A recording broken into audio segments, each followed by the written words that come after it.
This is National Police Week, in honor of our police. As most of you know, the John Birch Society has had a long-standing campaign to support your local police and keep them independent.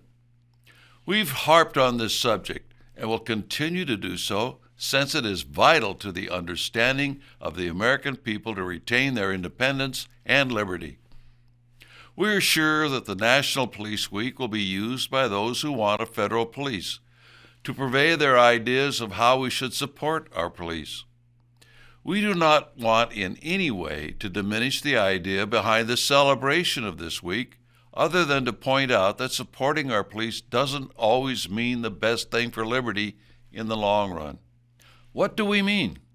Before I explain, and if you haven't already, please like, subscribe, and hit the notification bell. It really helps the channel. First, let's reiterate the system that we have in the United States that makes us different than other countries. We have a local police system, police departments all over the country whose jurisdiction and control comes from the local people, not the federal government. America is very unique in this regard.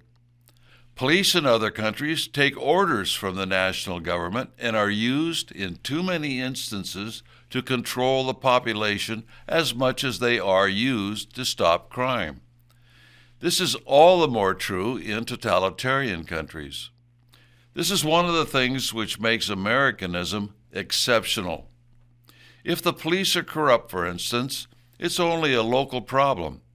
If the national police are corrupt, the citizens have virtually no means to clean up the problem.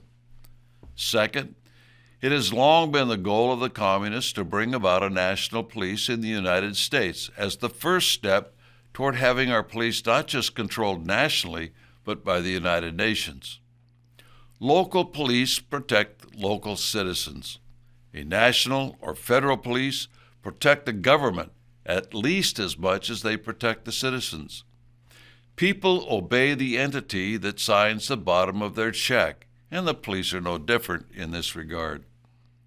There is a war going on in America today to either eliminate or consolidate our local police.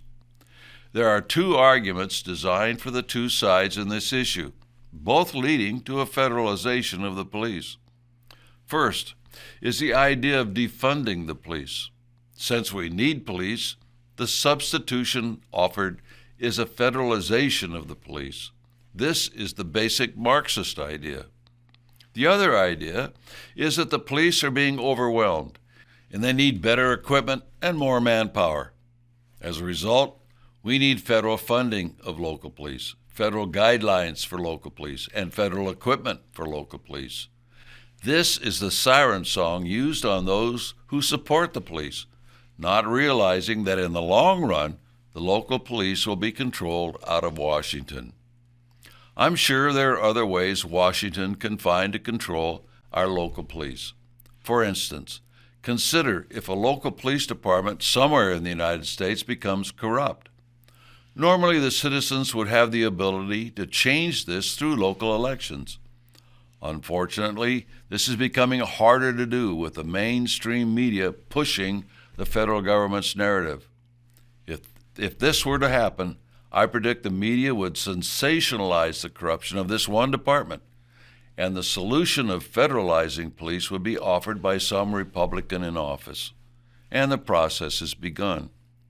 So we have to be careful during this week that we do not fall for the idea of federal support for our local police, since it will inevitably control our local police. Think of ways that you can show support for your local police through your Support Your Local Police committees, with the added emphasis on keeping them independent. Please visit jbs.org to find out more information about our campaign to support your local police and keep them independent. Also, please share this with others, and don't forget to like, subscribe, and hit the notification bell.